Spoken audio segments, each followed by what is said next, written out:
Okay, so for question 1, the first thing we need to do is set up x plus 3 and x minus 5 as their own separate equations. So the first one that you solve is x plus 3 equals 0, which means you subtract 3 from both sides and get negative 3 as your answer.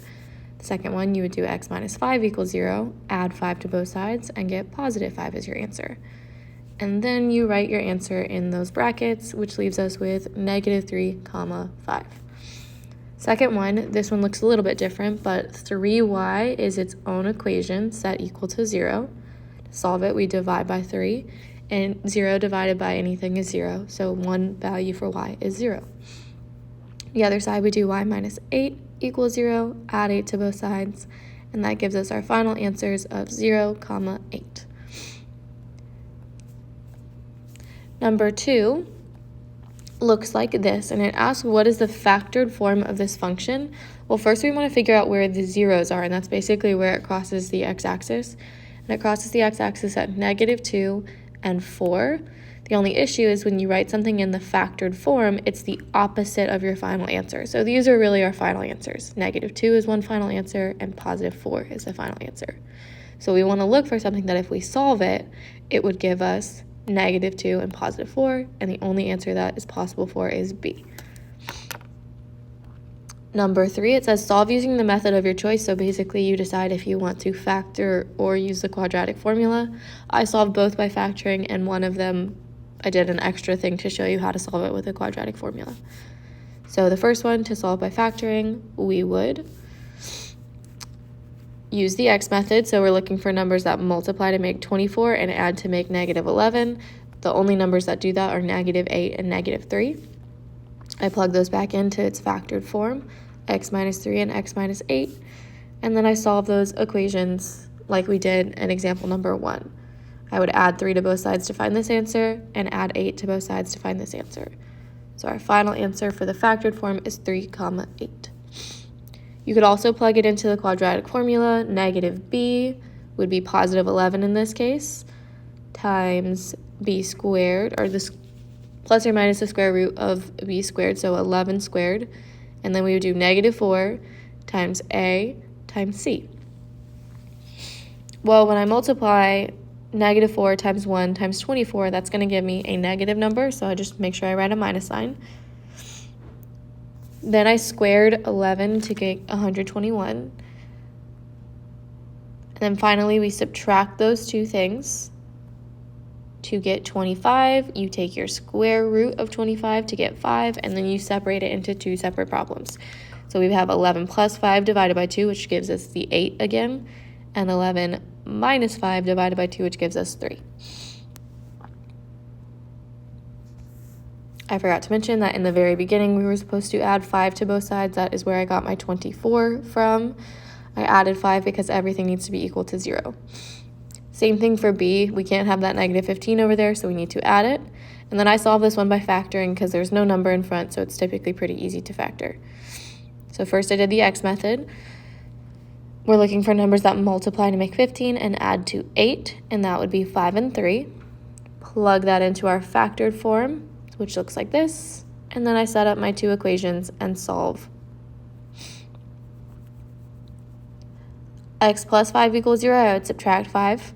That's how I got x equals negative 5. X plus 3 equals 0, I would subtract 3. That's how I got negative 3.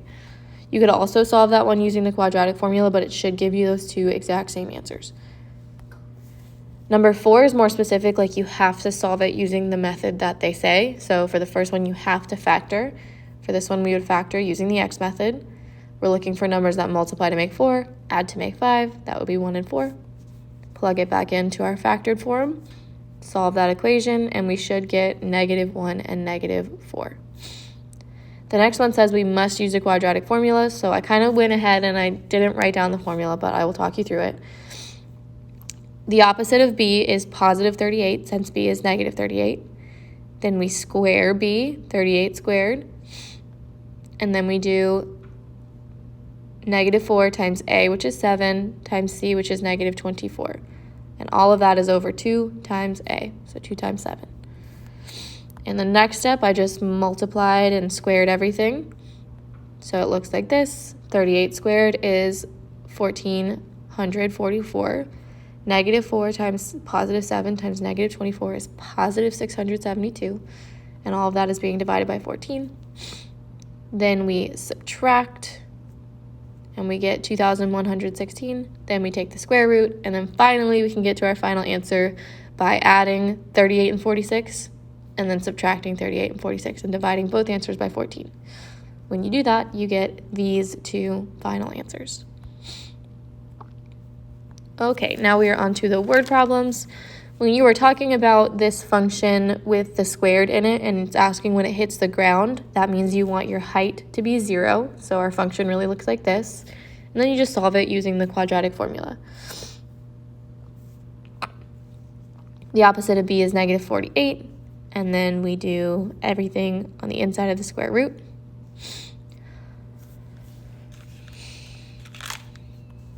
And then we start solving from there. Basically, to get from this step to this step, all I did was square 48, multiply to a negative 16, and multiply those three numbers right there. Two negatives make a positive, that's why I put a plus sign right there. Now we're ready to add those numbers to get this.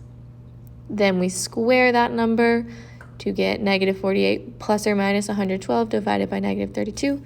Split that into your two problems. We got one with the plus sign, one with the minus sign. And when you get your final answers, you should get negative 2 and 5.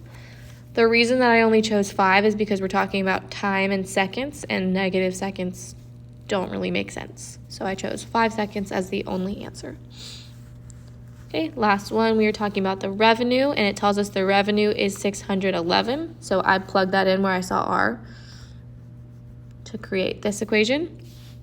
Then I realized that this wasn't in standard form, so I subtracted 611 from both sides, rewrote my equation, and then started using the quadratic formula. Negative b plus or minus b squared, all of that looks like this if you plugged everything in correctly. Then I realized that 3 negatives would make a negative, so I made sure I put a minus sign in the next step. Then I subtracted. Then I took the square root. And then I split it up into the two separate problems. And these are the answers I got, 12 and 17. You may have gotten slightly different answers, like maybe for the first one you got 11.9, but it does say round to the nearest whole number, and that's how I got those.